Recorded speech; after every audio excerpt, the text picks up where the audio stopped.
Почитувани, денеска објавуваме нов скандал. Граѓаните ќе видат она што одамна го знаат. Функционерите на власта прават што сакаат без никаква одговорност. Со ДПМН и Панче Тошковски на чело на Министерството за внатрешни работи, наместо ред и поредок царуваат неказнивоста и селективноста. Одиме по ред.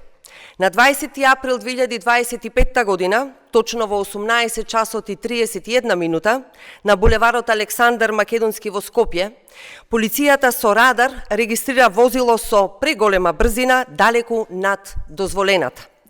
Станува збор за ова возило позади мене, Мини Купер, со скопски регистарски таблички, управувано од Далибор Стефковски, брат на градоначалникот на Газибаба, Борче Стефковски. Тој почитувани воедно и собственик на автомобилот. Среде Скопје, братот на градоначалникот летал со 88 км на час, иако дозволената брзина е 50 км на час. Свиркачи од Министерството за внатрешни работи ни доставија видео снимка од радарот, на која јасно се гледа колку вози Стефковски среде Скопје. Еве го тоа видео, да го погледнеме.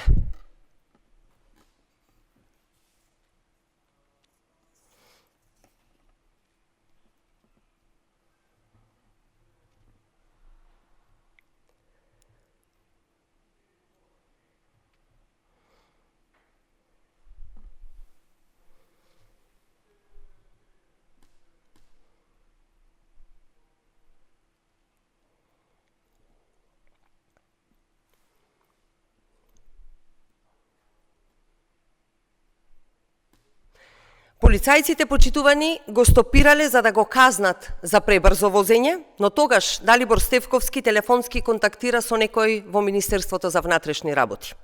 За само една минута, началникот Министерството за внатрешни работи, кој според нашите информации во тој момент дури и не бил во земјата, се јавува на полицајците и им дава наредба братот на градоначалникот да не биде казнет и да биде ослободен.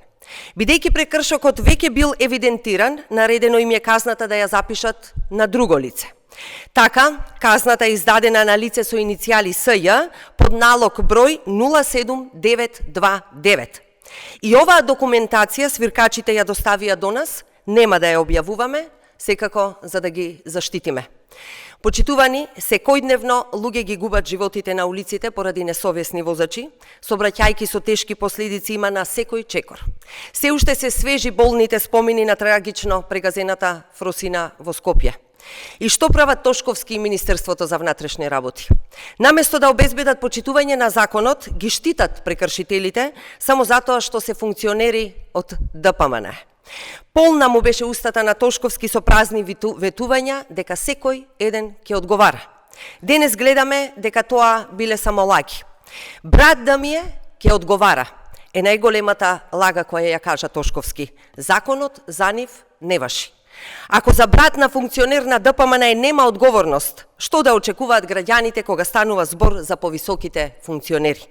Функционерите на ДПМН почитувани се над народот, над законите и над уставот. За нив нема одговорност. Сите други се виновни, само тие не се. СДСМ почитувани бара целосна истрага, бара одговорност за сите вмешани полициски службеници и санкции за сите инволвирани, почнувајќи од Панче Тошковски па надолу. Со Тошковски законот не важи за функционерите на ДПМН.